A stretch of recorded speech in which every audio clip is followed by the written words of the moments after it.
Je vous invite donc à présenter ces instants au Seigneur.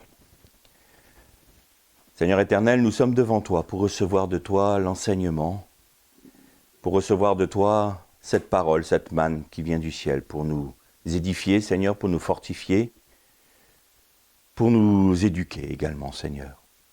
Nous voulons avoir des cœurs préparés, malléables entre tes mains, afin que cette parole puisse prendre vie en nous et produire les fruits à ta gloire, Père. En ce qui me concerne, Seigneur, je me place devant toi, dans l'humilité, Seigneur, et dans la conscience que je vais parler en ton nom, et Seigneur, que ce soit toi qui t'exprimes, et non pas l'homme. Nous te le demandons au nom de Jésus-Christ. Amen. Alors, je vais vous inviter à ouvrir vos Bibles. Déjà, on va faire 2 lectures ou 3 lectures. La première, ce sera dans le livre d'Exode, de l'Exode, au chapitre 12, et on lira les versets 35 et 36. Exode 12, versets 35 et 36.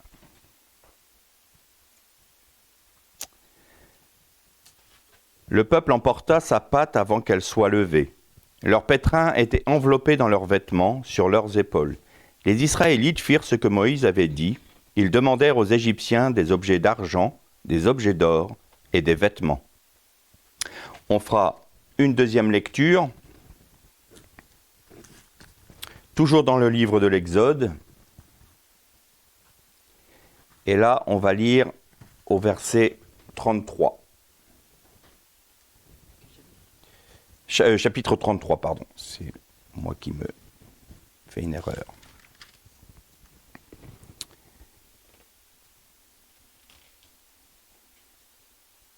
Non, pardon, c'est chapitre 32. Chapitre 32. Et on commence au verset 1er. Le peuple vit que Moïse tardait à descendre de la montagne. Alors le peuple se rassembla autour d'Aaron et lui dit « Fais-nous des dieux qui marchent devant nous. Car ce Moïse, cet homme que nous avons fait monter d'Égypte, qui nous a fait monter d'Égypte, nous ne savons pas ce qu'il est devenu de lui. » Aaron dit au peuple « Enlevez les anneaux d'or qui sont aux oreilles de vos femmes, de vos fils et de vos filles et apportez-les-moi. » Tous les gens du peuple, enlevèrent les anneaux d'or qu'ils avaient à leurs oreilles et les apportèrent à Aaron. Celui-ci prit l'or de leurs mains, le façonna au burin et fit un torillon de métal fondu. Puis ils dirent, « Voici tes dieux, Israël, ou voici Elohim, celui qui t'a fait monter d'Égypte. » Lorsque Aaron vit cela, il bâtit un autel devant le torillon et s'écria, « Demain il y aura une fête pour le Seigneur. » Le lendemain, ils se levèrent de bon matin, ils offrirent des holocaustes et présentèrent des sacrifices de paix. Le peuple s'assit pour manger et pour boire, puis ils se levèrent pour s'amuser. On arrêtera pour l'instant là nos lectures. L'apôtre Pierre nous dit dans son épître que la femme ne doit pas se parer de bijoux, de bracelets et de parures. Et lors de nos dernières méditations, on a bien vu le parallèle qu'il y avait entre l'épouse du Christ et ce que la femme, les sœurs, sont dans l'Église. Quand nous nous réunissons en assemblée, nous formons une image, une typologie de ce que doit être l'épouse. Et alors, on peut prendre ça au premier degré, vous allez avoir des enseignements qui vont vous dire la femme ne doit pas porter de bracelet, de boucle d'oreille, ni de tresse. Bon, je pense qu'il faut aller, je ne vais pas dire qu'ils ont tort en tout, bien entendu, mais je pense qu'il faut aller chercher l'aspect spirituel de ces choses-là. Et nous l'avons notamment avec ces 2 passages que nous avons lus. Nous voyons le peuple d'Israël qui sort d'Égypte. Et en sortant d'Égypte, ils ont emporté avec eux de l'or, de l'argent et des vêtements. Et ce n'est pas pour rien que la Bible nous parle de ces 3 éléments, parce que de nus spirituellement qu'ils étaient, Dieu les a revêtus de sa grâce. De esclaves qu'ils étaient chez les Égyptiens, le Seigneur les a rachetés, c'est l'argent. Et l'or, c'est l'œuvre qu'il fait dans son peuple, c'est les grâces qu'il nous donne, c'est les bénédictions qu'il nous accorde, qui revêt le peuple, et ils sont ainsi témoins de l'œuvre accomplie, là je paraphrase, de l'œuvre accomplie par Jésus-Christ à la croix. Et donc ils sont sortis comme cela, et ils sont allés par-delà la mer des Joncs, dans le désert. Et là, ils devaient recevoir justement cette parole, ces commandements divins qui allaient leur permettre de vivre spirituellement ce qu'ils avaient emporté physiquement, l'or, l'argent et les vêtements. Et Moïse étant la typologie du Messie qui devait venir pour leur apporter justement la Torah, leur apporter les préceptes, les commandements pour pouvoir vivre selon le cœur de Dieu et que ce que Dieu leur a fait emporter et dont il les revêt puisse être à sa gloire à lui, au Seigneur. Et là, c'est souvent le gros problème parmi les enfants de Dieu, c'est l'attente. L'épreuve de l'attente est quelque chose d'extrêmement difficile à supporter. Et aujourd'hui, on est exactement dans le même cas de figure. Comme Jésus tarde à revenir, eh bien faisons-nous un Dieu et disons que c'est celui-là que nous voulons adorer. Parce que de toute façon, est-ce qu'il va revenir ? Il y en a certains qui ne l'attendent plus. Il y en a d'autres qui l'attendent, mais ce n'est pas pour maintenant. On peut vaquer à nos occupations.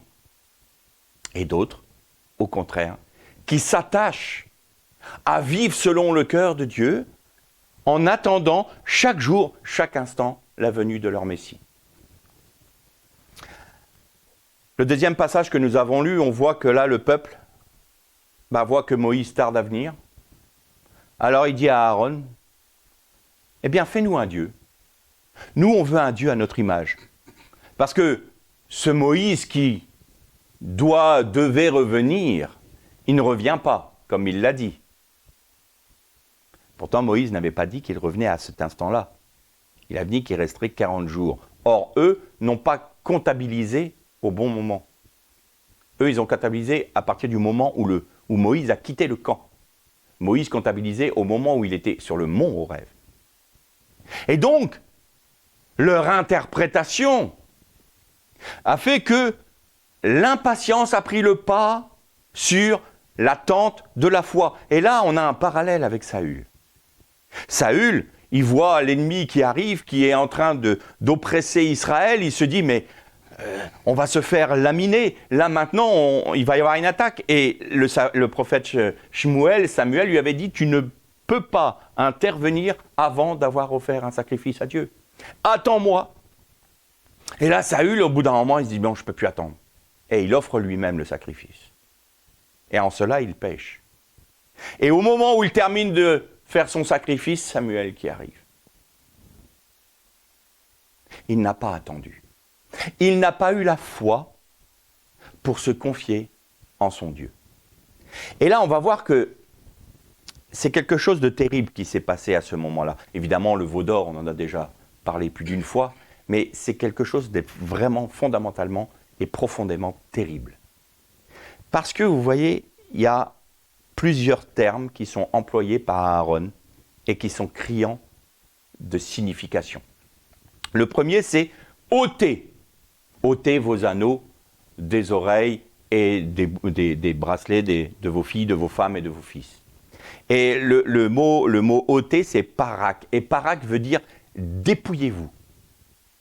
C'est briser. C'est arracher. Et là, on réalise que en rentrant dans cette volonté de faire des grâces que Dieu leur a données, leur propre Dieu, ils brisent le lien qu'il y a avec l'Éternel. Ils se dépouillent de ce que Dieu leur a donné. Ils arrachent la bénédiction de Dieu, et ils se disent non, on va utiliser les grâces de Dieu pour nous satisfaire nous-mêmes. Le deuxième terme, c'est les anneaux, c'est Nézem. Nézem en hébreu. Et ça veut dire, c'est l'anneau vraiment pour la future mariée. C'est quelque chose de particulier. Et là, on voit le lien. Barak Nézem, c'est arracher, dépouillez-vous de l'anneau de l'alliance. Dépouillez-vous de l'agneau qui fait de vous la future mariée, la fiancée, celle qui va être l'épouse. Donc, votre action qui est en cours maintenant, qui vous amène dans l'idolâtrie, vous fait perdre le statut de futur marié de l'époux. Ensuite, nous avons là le texte, la traduction que l'on a est pas excellente, mais il nous parle de, il cisela au burin. Il y a un moule, c'est pas faux, mais en même temps, c'est un peu particulier parce qu'il est fondu, mais en même temps, il est façonné. C'est le mot chéret en hébreu, et chéret veut dire littéralement mouler et ciseler à notre convenance. Donc là, on voit qu'ils utilisent ce que Dieu leur a donné, les grâces de Dieu, typifiées par l'or. Vous notez qu'il n'est pas été question là d'argent ni des vêtements. Ce n'est pas le problème du salut là qui est en question. C'est vraiment le problème du règne.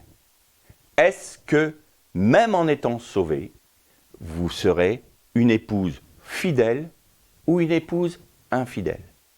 C'est là la question, ce n'est pas le salut. Hein. Ils sont délivrés de l'Égypte, hein. Ils sont séparés de l'Égypte. C'est l'or, c'est les grâces que Dieu leur a données, cette bénédiction que Dieu place sur son peuple, nous donne, nous. Les bénédictions, ça va être quoi? Les grâces qu'il nous a fait dans notre vie, les réponses à nos prières, mais ça va être aussi le service pour lui, ça va être l'appel qui est le nôtre. Tout ça, ce sont que des grâces de Dieu, ce n'est que de l'œuvre de Dieu. Comment pouvons-nous nous enorgueillir de ce que nous sommes devenus en Jésus-Christ, alors que tout provient de lui? Et pourtant, on peut très bien utiliser ces grâces que Dieu nous fait de le servir, d'être dans son assemblée, de faire grandir son assemblée, non pas pour avoir une image précise de ce qu'il est, pas pour connaître sa personne, mais pour satisfaire notre propre vision de ce qu'il doit être. Et donc, on peut très bien utiliser ces grâces pour façonner, pour ciseler un autre Dieu qui n'est pas le Messie, qui n'est pas Dieu. Et on peut très bien enseigner toute l'Église, toute l'Assemblée, non pas dans la connaissance de Dieu tel qu'il se révèle, mais dans la façon dont nous voulons qu'il soit. Et là, c'est la pensée de l'homme qui prend le pas, et forcément, c'est de l'idolâtrie, et puis ça va satisfaire notre chair. Parce que c'est ça, la volonté. Et alors, tout d'un coup, là, il est parlé d'un veau de fonte, oui, parce que le métal a été fondu, d'un veau d'or, mais ça, c'est une traduction qui est une déduction, puisqu'il est fait en or, c'est un veau d'or. Mais le texte hébreu nous parle de Egel Masera. Masera, c'est il est voilé. Le fait d'avoir fait cette idolâtrie, de nous être dépouillés de l'anneau de l'alliance qui faisait de nous une future épouse, et avoir ciselé un Dieu à notre image, le vrai Dieu, l'Éternel, en Jésus-Christ, nous est voilé. Il y a un voile sur nos yeux spirituels, il y a un voile sur nos cœurs, il y a un voile sur notre entendement et notre compréhension. Pourquoi? Parce que nous avons préféré l'idole à Dieu. Nous avons préféré notre personne à Dieu. Et on va le voir un peu plus loin. Ça me fait penser à ce texte d'une épître qui nous dit « Et je leur enverrai un esprit de mensonge pour qu'ils croient au mensonge. » Il arrive un moment où nous sommes tellement attachés à vouloir ciseler l'image de Dieu de notre Dieu et ne pas nous attacher à le connaître lui tel qu'il est, que Dieu va permettre que nous croyions au mensonge. Que nous allons adorer notre idole. Et que notre idole sera notre Dieu, ça sera notre voile. Et ça, c'est terrible. Parce que quelles conséquences il va y avoir ? Ah, est-ce que je vais perdre mon salut ? Le salut ne peut se perdre que si nous décidons nous-mêmes, par un acte de volonté, de sortir de la main de Jésus. Pourquoi ? Parce que Jésus a dit « Nul ne peut vous ravir de ma main, c'est moi qui vous garde. » Mais on peut en sortir volontairement. Bon, là, c'est autre chose. C'est ceux qui ont goûté au salut et aux fruits de l'esprit et qui l'abandonnent. Et c'est là que Paul dit, pour eux, il ne peut plus y avoir de retour en arrière. Jésus ne peut pas être crucifié une deuxième fois. C'est ce qu'ils font. Ils le crucifient une deuxième fois. Il ne peut plus y avoir de salut pour eux. Là, c'est le péché contre le Saint-Esprit. Ça veut dire que nous préférons l'œuvre de l'ennemi que l'œuvre de l'Esprit. Et nous associons les deux. Le péché contre le Saint-Esprit est très particulier. C'est nous avons goûté à la vie de l'Esprit et volontairement, sciemment et en toute connaissance de cause, nous disons non, ce que l'Esprit produit, je n'en veux pas, je le trouve mauvais pour moi et je préfère retourner à mon ancienne vie et sous la domination de mon ancien maître qui était Satan. Ça, c'est péché contre le Saint-Esprit. Et donc, là, il n'y a plus de pardon, il n'y a plus de salut. C'est ce que Paul disait. Et souvent, c'est pas bien compris parce que quand on est face à nos faiblesses et qu'on va pécher en se laissant, entraîner dans la tentation et en ayant chuté, et quand on veut pécher et que la tentation vient, quelque part, on le veut. Évidemment. Hein. Comme on dit, on n'attire pas les mouches avec du vinaigre. Satan ne va pas nous attirer avec quelque chose qui nous titille pas. Et alors, il y a beaucoup, on dit, ah mais ça c'est retour en arrière, est-ce que je vais être sauvé ? Ça n'a rien à voir avec la faiblesse. C'est vraiment un acte de volonté, un acte réfléchi, un acte bien pensé et un acte bien décidé. On ne veut plus du sacrifice de Jésus parce que nous ne considérons pas ce sacrifice comme étant bon pour moi. Donc, je le souille, je le rejette, et l'œuvre de l'Esprit en moi est mauvais pour moi, je préfère retourner dans mon ancienne vie. Ça, c'est le péché contre le Saint-Esprit, et là, il n'y a plus de pardon possible. Donc, on peut très bien être voilé, et ce voile, ce n'est pas au niveau du salut que ça se place, ça va être au niveau vraiment de notre position dans le monde à venir, dans les nouveaux cieux et la nouvelle terre, et dans le millénium qui précède les nouveaux cieux et la nouvelle terre.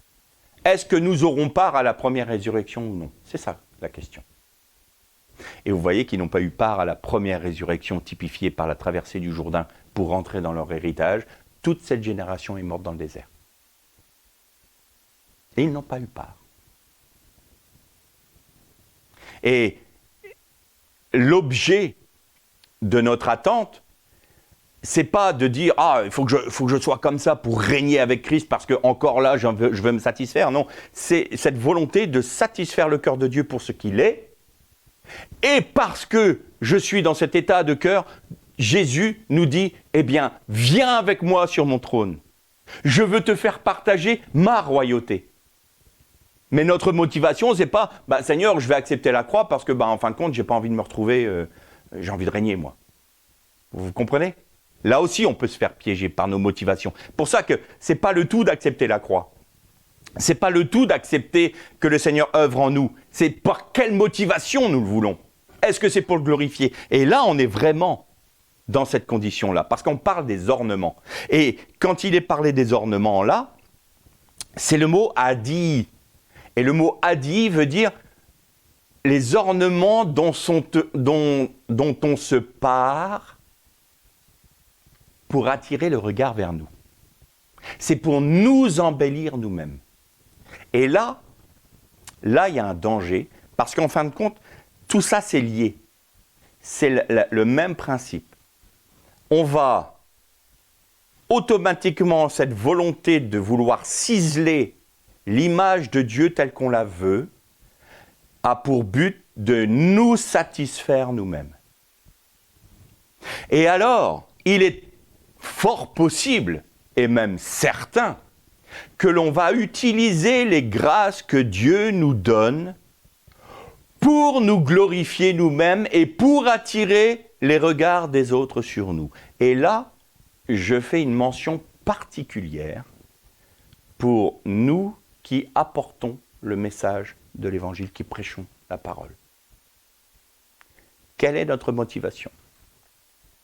Est-ce que les bénédictions que Dieu nous donne, cette grande grâce qu'il fait de nous faire rentrer dans des révélations de sa parole, pour pouvoir édifier l'Église, est-ce que c'est pour glorifier Dieu, ou est-ce que nous utilisons nos connaissances, les grâces que Dieu nous a données, pour nous parer d'elles et dire aux autres, regardez comme j'ai reçu beaucoup de Dieu, regardez comme je suis un grand, regardez comment Dieu m'a béni, admirez-moi. Le danger, il est là. Alors le Seigneur est obligé de traiter ça. Ce que je dis souvent, il nous soigne de la grosse tête, en nous plongeant dans ce que nous sommes vraiment sans sa grâce. Et ça, c'est une bénédiction. Mais attention, le danger, il est là, il est réel. Parce que si vous attirez les regards sur vous-même, vous amenez le peuple à vous admirer. Et admirer l'idole que vous êtes devenu pour eux.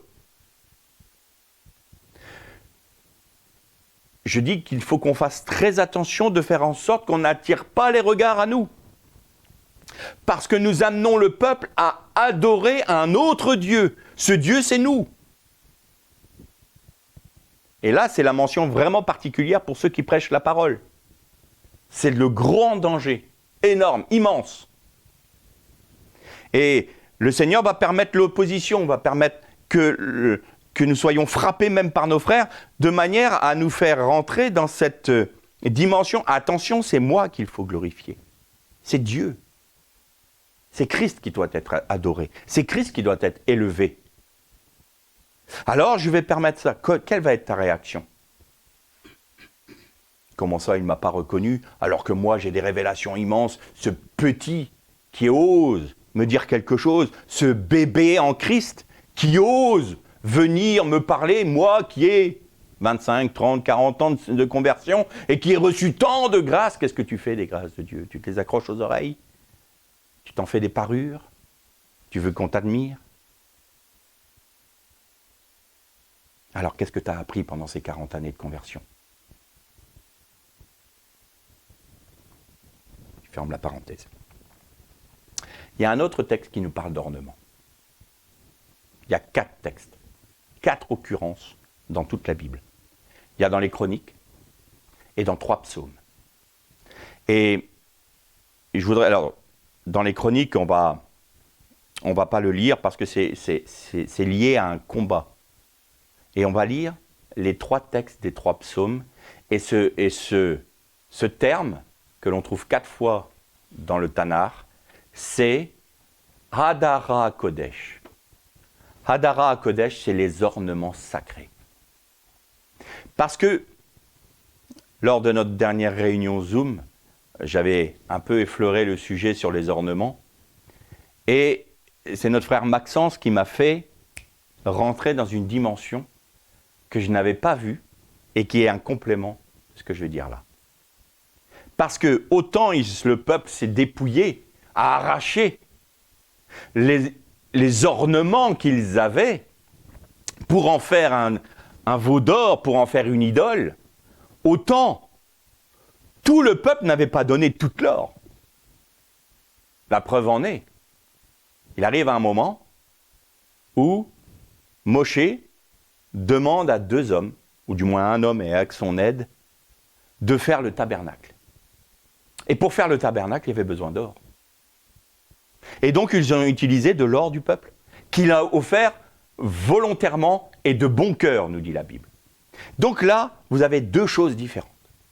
Vous avez d'une part une partie du peuple qui a dit « Moi, je veux me faire mon idole, je veux me faire ma petite religion, je veux faire ma petite popote, et ça sera mon Dieu qui m'arrange bien et qui me reprend pas trop, parce que bon, voilà, j'ai quand même envie de vivre selon mon cœur, tout en étant sauvé. Voilà. On essaye de faire cohabiter la chèvre et le chou. Et puis il y a ceux qui disent, non, ce que je veux voir, c'est édifier le Christ. Je paraphrase bien sûr, parce que le tabernacle, c'est Christ. Hein. Et le psaume que l'on va lire nous le prouve. Je veux édifier la personne du Machiar parmi le peuple. Alors je vais donner volontairement quoi? Qu'est-ce que je vais donner volontairement? Ben justement ce que Dieu m'a donné. Tous les ornements, toutes les grâces que Dieu m'a données, je vais lui rendre. Dieu, je te rends ce que tu m'as donné, toutes les bénédictions que tu m'as données, toutes les révélations que tu m'as données, tout le service que tu me donnes de faire pour toi, pour ton corps, pour ton Église, qui est simplement une grâce de ta part et rien d'autre. Je reconnais que ce n'est pas de moi, je suis un simple homme racheté par grâce comme tous mes frères dans l'Église. Eh bien, tout ça, je te le rends. Je te redonne tout, Seigneur. Et je te le redonne dans un but. C'est que Christ soit élevé, soit édifié et soit glorifié. Alors, Seigneur, je te rends tout. Comme les 5 pains et les 2 poissons. Je les remets entre tes mains. Je me dépouille, Seigneur. Là, je me dépouille volontairement. Et pas pour arracher l'anneau de la future mariée, pas pour me dépouiller ou déchirer ce que tu m'as offert. Non, je me dépouille volontairement pour que toi, tu sois édifié, pour que toi, tu sois glorifié, pour que ta vie soit magnifiée. Et je vais rester à ma place, comme une épouse, docile. Alors, qu'est-ce qui se passe à ce moment-là? Eh bien, c'est comme pour Rivka. Tout d'un coup, le serviteur, qui est l'image, une typologie du Saint-Esprit, nous dit, maintenant, cette personne, cette assemblée, je vais la sceller. La sceller pour l'épouse de l'agneau. Et alors, c'est là qu'il nous le rend, les ornements. Vous avez noté que Eliezer, qu'est-ce qu'il a fait? Il a donné les bracelets, les boucles d'or à Rivka. Il l'a couvert d'ornements sacrés. Parce qu'elle, maintenant, elle est l'épouse. Elle est la future épouse. Ceux qui pensent pouvoir s'orner des grâces de Dieu pour se glorifier eux-mêmes vont perdre leurs ornements.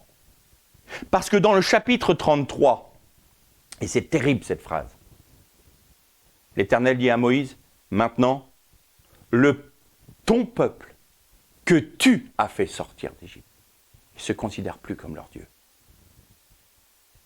Eh bien maintenant, marchez et dis au peuple qu'il retire ses ornements. Je ne veux plus qu'ils portent les grâces que je leur ai données. Vous lisez ça au chapitre 33. Et le peuple retire ses ornements, se dépouille et va la tête basse parce qu'ils ont péché. Et terrible fin de cette phrase. Et il dit, et je verrai ce que je leur ferai à cause de ce grand péché. Et ils ont tout perdu. Ils ont perdu les grâces de Dieu. Ils ont perdu les ornements. Ils ont perdu leur statut d'épouse.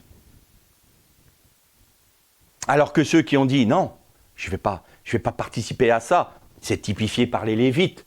Les seules tribus qui n'a pas voulu participer au veau d'or. Et là, les Lévites, comme je vous le dis souvent, ce sont les vainqueurs de l'ancienne alliance. Les vainqueurs sont les Lévites de la nouvelle alliance. Eh bien, c'est ceux qui disent non, je ne peux certainement pas me glorifier avec ça. Je rends tout à mon Seigneur. Je veux que les grâces que Dieu m'a offertes, m'a données, simplement par amour, soient utilisées pour édifier Christ en moi, pour édifier Christ dans l'assemblée, pour que Christ soit glorifié et élevé. Alors le Saint-Esprit vient sceller. Et il dit, toi, vous êtes l'épouse de l'agneau. Et je vais vous orner moi-même. Et vous allez porter des ornements sacrés. Ce n'est plus des hadis, mais des hadara kodesh, des ornements sacré. Et alors, je vous invite on va lire ces psaumes-là. Le premier, c'est dans le psaume 29. Et le verset 2. Donnez au Seigneur gloire et puissance. Donnez au Seigneur la gloire de son nom. Prosternez-vous devant le Seigneur quand éclate sa sainteté. Et là, la traduction est vraiment pas bonne parce que c'est pas quand éclate sa sainteté, mais c'est avec des ornements sacrés. Deuxième psaume, c'est le psaume 96 et le verset 9. Prosternez-vous devant le Seigneur quand éclate sa sainteté. La traduction est très mauvaise ici, parce que c'est aussi le terme Ada Kodesh, c'est avec des ornements sacrés. Je ne comprends pas pourquoi la traduction est comme ça. Voilà, il y a là, la mienne, elle est très mauvaise. Vous voyez, elle peut être bonne, mais celle-ci est très mauvaise. Elisabeth nous dit que dans sa version, c'est avec les ornements sacrés. Parce que là, ça retire au texte sa puissance. Et puis le troisième psaume que nous allons lire, c'est le psaume 110. Et là, c'est magnifique. Psaume de David, déclaration du Seigneur. Mon Seigneur, assieds-toi à ma droite, jusqu'à ce que je fasse de tes ennemis ton marchepied. Le Seigneur rendra de Sion le sceptre de la puissance. Domine au milieu de tes ennemis. À toi le principat, au jour de ta puissance, avec des ornements sacrés, tes ornements sacrés, au lieu de l'éclat de ta sainteté. Du sein de l'aurore, comme la rosée, je t'ai donné le jour. Le Seigneur l'a juré, je ne le regretterai pas. Tu es prêtre pour toujours, à la manière de Melchitsédek. Le Seigneur est à ta droite, il écrase les rois au jour de sa colère. Il exerce le jugement parmi les nations. Tout est plein de cadavres, il écrase les chefs d'un vaste pays. Un chemin, il boit au torrent. C'est pourquoi il relève la tête. Et vous avez noté que le dernier psaume, c'est un psaume messianique. Tiens-toi à moi à droite jusqu'à ce que je fasse de tes ennemis ton marchepied. Et là, nous voyons Jésus qui marche. Le Messie qui marche avec ses ornements sacrés. Qu'est-ce que c'est ces ornements sacrés? C'est son épouse. C'est le résultat de son sacrifice à la croix.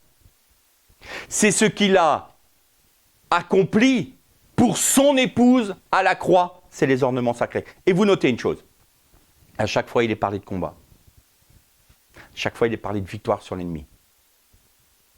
La victoire sur l'ennemi, c'est pas d'utiliser les grâces que Dieu nous donne pour nous magnifier nous-mêmes. Parce que notre premier ennemi, c'est nous. C'est nous le premier ennemi. Et alors, quand nous sommes dans le combat, nous nous appuyons tellement, nous sommes tellement habitués que ces grâces-là ne sont pas méritées, que nous rendons tout à Christ. Nous rendons tout entre les mains du Seigneur. Et lui, il est glorifié par ça. Il est magnifié par ça.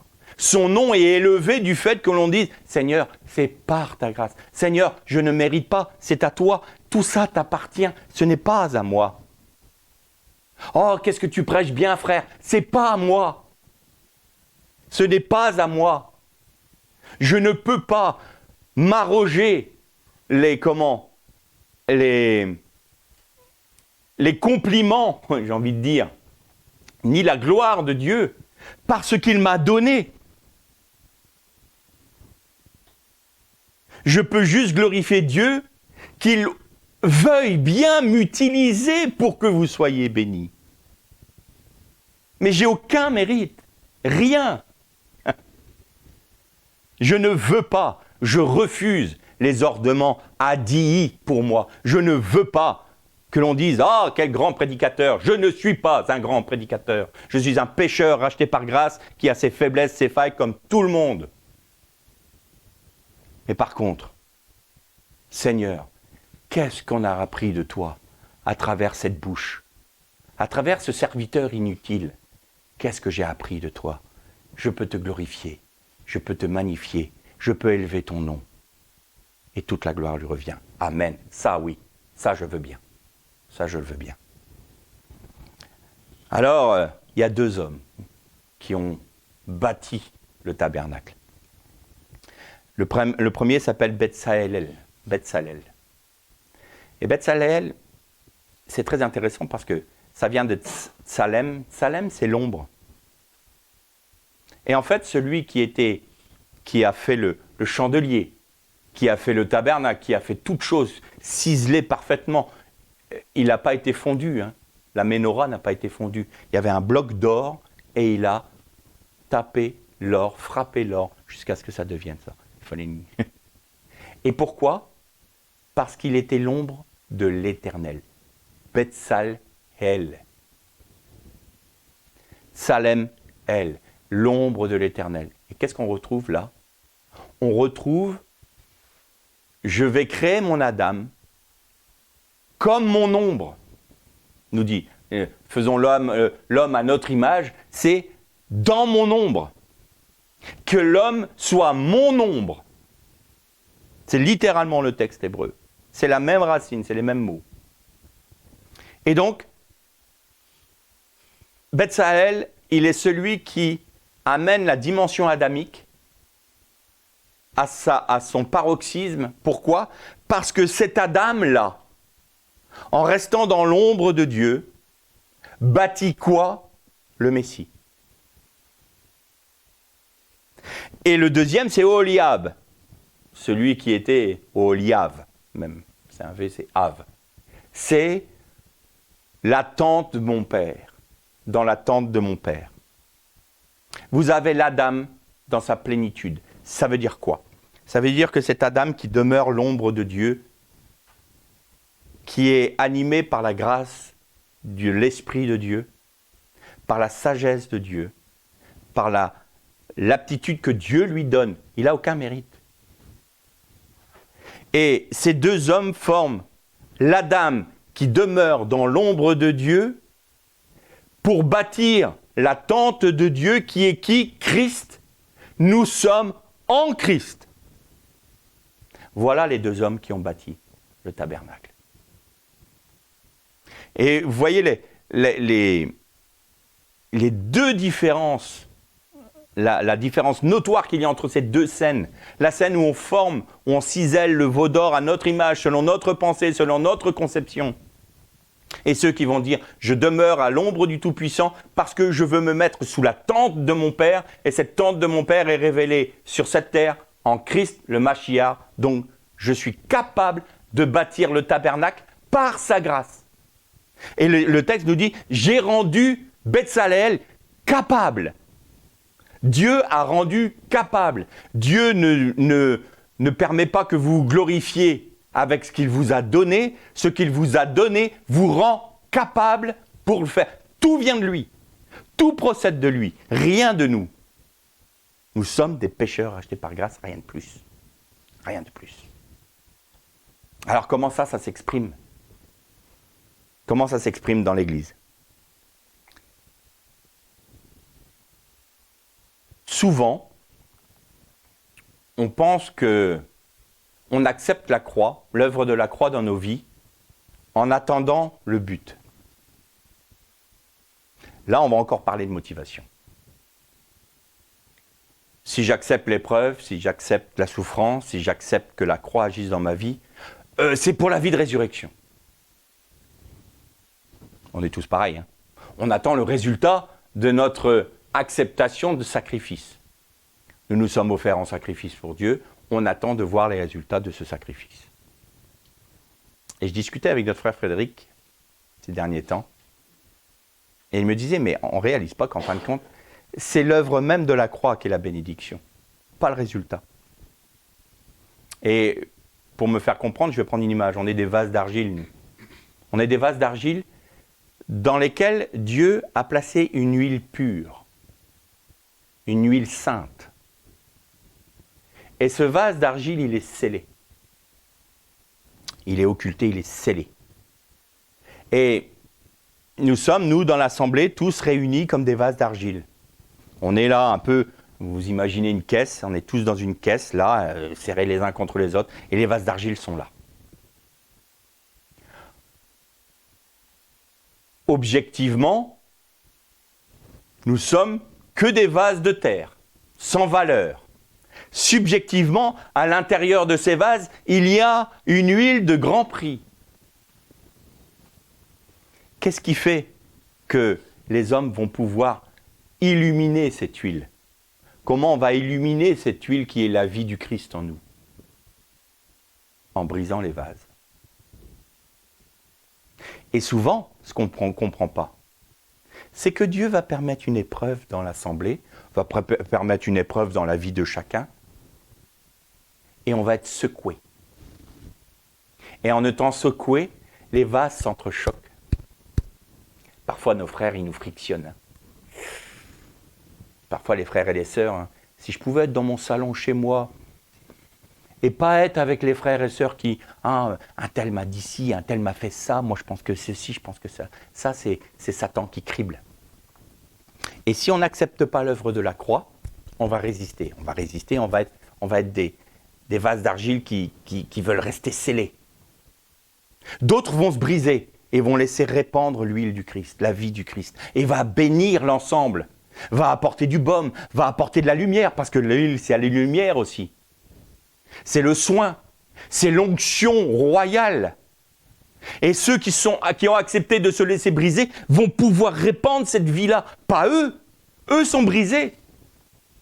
Et ceux qui ne veulent pas, qui résistent, en fin de compte, la souffrance augmente. Pourquoi?